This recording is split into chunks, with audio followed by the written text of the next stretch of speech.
Hello YouTube, this is Morgan, Airspeed Prime here at my next Transformers comic review. This time round I'm going to be reviewing Robots in Disguise Volume 5, the 5th trade paperback for this. Last time I reviewed More Than Meets the Eye Volume 5, so naturally this is the next one to come out. Next trade is actually the first trade of Dark Cybertron, which is the big event where Robots in Disguise crosses over with More Than Meets the Eye. So there'll be the first, I think, 6 issues of that. But yeah, anyway, we're doing Robots in Disguise Volume 5 today, which is, like last time, another 6-issue trade, which, if you followed these videos, you'll know I'm very happy about when they do 6-issue trades. So I'm glad that they did the same for Volume 5 of both series, because they didn't need to collect all the episodes before Dark Cybertron. Now, what you get in this trade, which is obviously here, there it is. There's the front cover. There is the back cover. Cost $19.99, euros, wherever you get it, and contains the following 6 issues. So, issue 17, issue 18, issue 19, issue 20, which is the same cover as on the front, issue 21, and issue 22, which is great. In addition to that, you also do get your standard cover gallery at the back, featuring the retailer incentive covers and stuff like that. And obviously between each issue, let me just find one of those. Between each issue you do get the other covers, like the cover A and stuff like that there, but no extras in this, like a concept art or anything like that. But that's fine, 6 issue trades are good value for money as they are. But yep, a lot of different artists on this run of Robots in Disguise. Let me just go through these. John Barber obviously writes them all, so writing stays the same like the previous trade with James Roberts. But Livio Ramondelli does issue 17, Attilio Roggio does 18, Verma does 19, John Barber does issue 20. John Barber and Livio Ramondelli both do together issue 21 and 22.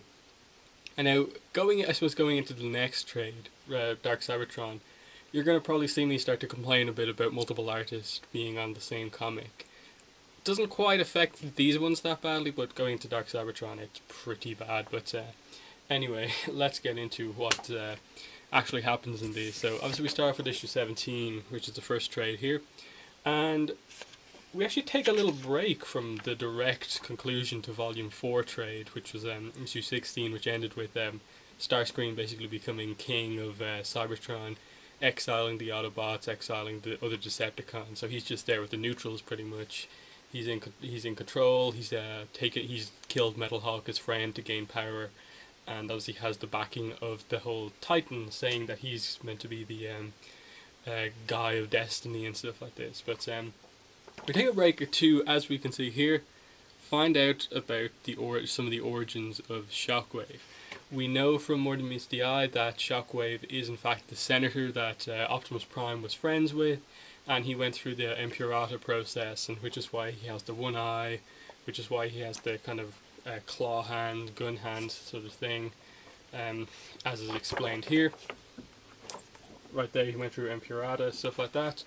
So, backstory is one of the key parts to this trade, in that we get the Shockwave one here, and then we get the Soundwave backstory in issue 21 and 22. But this is done reasonably well. You know, we get Livio Ramondelli for a whole issue, which his art works really well for this type of a story, where it's kind of dark stuff happening and you're finding out about Shockwave's plan.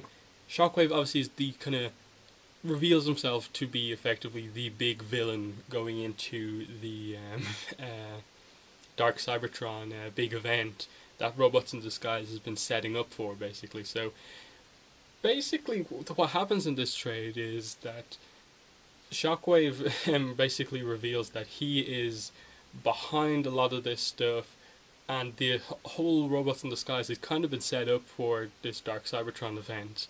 And so you get this trade, what it does is just kind of set up what's happening with all the characters going into this event. So you don't get too much progress for everything, which is why 3 of the 6 issues here are backstory and don't advance the plot too much, but do set up some of the kind of rivalries and stuff like that are going to be explored.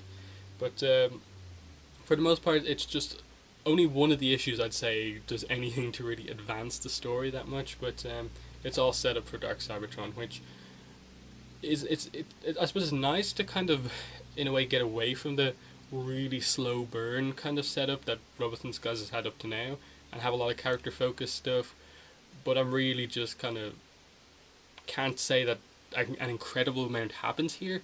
It's interesting stuff in these issues, but it's a little bit maybe not the best trade overall, because it's clear that Robots in Disguise was the series that was kind of sacrificed in a way to set up Dark Cybertron. Because look at the More Than Meets the Eye trade, you get this 5-issue kind of story, Remain in Light, to finish off the kind of finale of that kind of first season of More Than Meets the Eye, and then the final issue to kind of get things going. And with this, you just get a lot of Dark Cybertron Prelude, Dark Cybertron Prelude. 3 of them or 4 of them, or 5.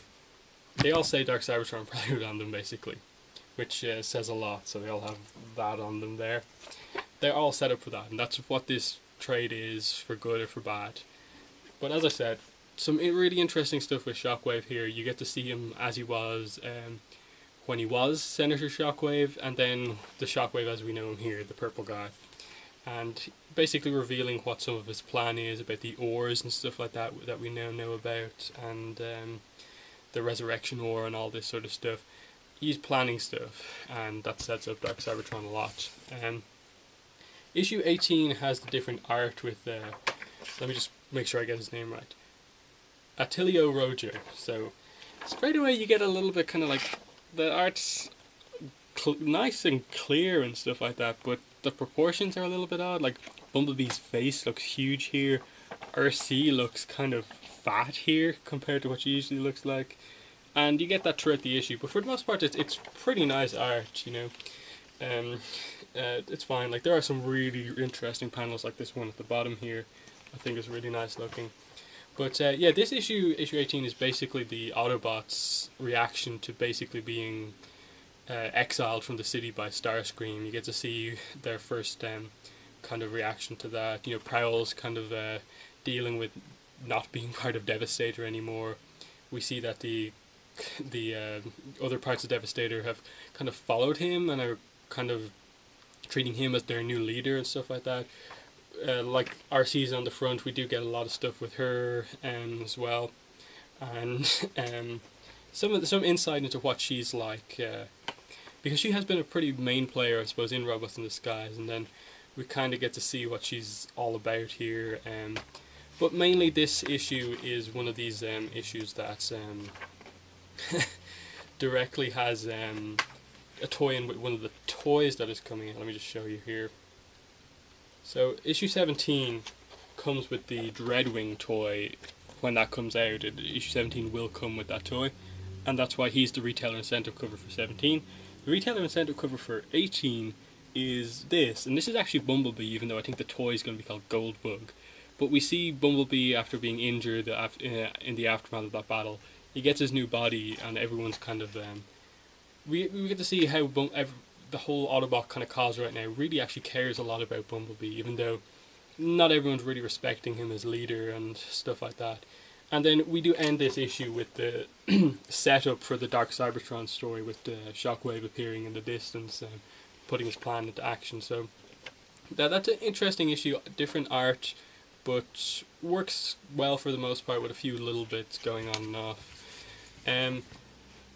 This issue 19 continues the Orion Pax story, obviously Optimus Prime story going off. He went off on his own, and he has Hardhead, you know, Garnak, and Wheelie with him. Surprisingly, Livio Ramondelli is not on this for some reason, which I think is a pretty odd choice, to just have him do all of the Orion Pax stories and then just take him off for this one. I think he had a lot of stuff to do with the Dark Cybertron event, which was I think it would have to have been a lot of it done during these issues coming out. But anyway, we get what's his first name? Dirja Verma on the art, who I think did some of the art in Heart of Darkness, which is probably the worst Transformers art we've seen. But he does a lot better here. It's still kind of dark, trying to be Livia Ramondelli-esque, but it does a reasonable job. And this is basically just the Orion Pax groups set up for them kind of eventually joining up with the rest of the group. They encounter some stuff. It sets up part of Shockwave's plan that directly links in with the spotlights that have been going on with the whole setup for Metro Titans, Metroplex and stuff like that, and just, you know, Jaxus and all them doing stuff. So, you know, issue 18 and 19 are very much the kind of different groups kind of getting into place. Well, as I said, 3 of them are backstory. The cover for the trade is obviously the cover B for issue 20. So you get to see where that's about. Now, this is the only one where we really get to see Starscream in it, which surprised me with that this is on the cover. I think Shockwave maybe would be a better one to have on the cover of this. But anyway, this one is interesting. This is a very interesting comic just because it's really focused on Starscream. Like, I think someone counted on there and there's like 80 or something like that drawings of Starscream. It's basically him and Scoop are the main characters in this issue, and we also get introduced to Ratbat as well. And it just basically is about, as it says in the cover, Starscream's first few days as kind of king of Cybertron and what that means, how he handles the media and stuff like that. Everyone thinks he's a savior. He's trying to hide the fact that he killed Metalhawk, and also, you know, it's called 3 monologues, and basically it's him monologuing to three people that are either, you know, dead, in stasis, or he's captured. I'm just gonna say those are Metalhawk's dead body, Megatron, who he has held up in his office in the obviously stasis shell type thing, and then Wheeljack, who he also has kind of, I suppose, is trying to bring him back to life. So there's him talking to Megatron and basically saying that, you know, like, you tried to do this, but now I'm in power and now how I beat you. It's a really interesting insight into his character and stuff like that, but very focused on Starscream. Doesn't advance the story a lot, and it's kind of one of those issues that really makes you kind of go, this whole series is kind of stalling for time because it has to fill up a certain amount of issues before they can start Dark Cybertron. But it is a good issue. There's a lot of nice art in here with obviously Andrew Griffith. It's the one issue out of this whole trade where it's just Andrew Griffith, the regular artist for Robots in Disguise, doing the art. It's not like a combination between different ones. It's just him, which is interesting. It is a good issue. You really get an insight into who Starscream is. The last two, I suppose it's best to cover together because, like, the covers are kind of similar. They're basically part 1 and part 2 of the same story, and that story is Soundwave's origin story. Obviously, the Decepticons as well as the Autobots have been exiled from Starscream's new city, and he's kind of sided himself with the neutrals. So this kind of reveals not only some of the stuff what the Decepticons are going through, but it really interestingly goes back and forth between different points in Soundwave's life.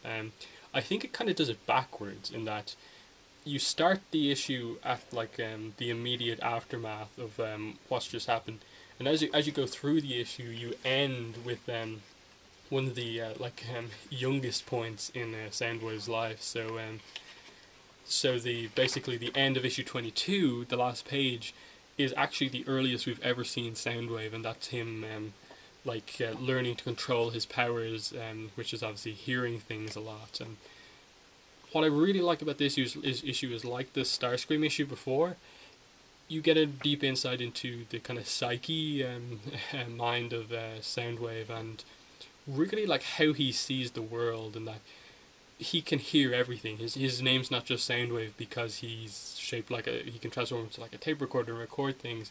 He actually has like a special power where he can basically hear everything going on, and how, you know, his minions aren't just these things he controls. They kind of taught him how to focus his mind on certain things, and really makes you kind of like him as a character and see that while Megatron kind of tries to do these kind of weird things with the Decepticons, he in many ways could make the best leader of them all for the Decepticons, and we see him take up that role and confront Shockwave over his plans, who, you know, Shockwave is revealed to be the one person he's never been able to kind of like see kind of deep inside through his special power and stuff like that, because obviously Shockwave's gone through Impurata and stuff like that. So some nice stuff that goes on throughout this. Very, very character focused stuff. Very much set up, as I said. Well, the best way to describe it is that you know, we get issue 17, 21, and 21 and 22. 3 of the issues of the 6 are backstory issues. The other 3 are basically the 3 groups in the regular story setting up Dark Cybertron for them. So the Starscream one, we get the brief kind of what his things are like for him in his first days as king. It's just before, you know, Shockwave's plan starts. We also get the coming back to the Orion Pack story here, and then this one we get focused on the Autobot group and what they're doing. It's an interesting selection of issues, as I said. It makes for an interesting trade, and like, it's not a bad trade by any means, in that the 6 issues kind of do work together to set up Dark Cybertron really well. It's just, you definitely get the sense that Robots in Disguise was the one that said, okay, as a series we're going to take the hit here to set up Dark Cybertron and make that good. And so you have like 6 issues where not an incredible amount of story happens. It's all set up, as I said, multiple times here, but it's still good, and the trade is good value for money, I think, at the very least. Buying this is cheaper than buying like just the 6 separate issues, which is always worth it, and it's a nice book. Well worth it, I think, with a nice selection of artists. None of them are actually like bad or anything like that. Verma's art takes a while to get used to, as you can sort of see here. It's a bit looks kind of blurry, but it's fine for the most part. It's pretty nice. But yeah, that's Robots in Disguise Volume 5. Hard to believe I've done 10 of these reviews already, but yeah, both series are good. More Than Meets the Eye, I think, is just far superior because it focuses on story and character and doesn't have this kind of other story to set up. Dark Cybertron so far, I think we're 4 or 5 issues in, is okay so far. Not a whole lot has happened, but I'll talk about that more in the next trade, which I assume is going to be Dark Cybertron number 1. But yeah, that's been the review. Thanks for watching, and bye.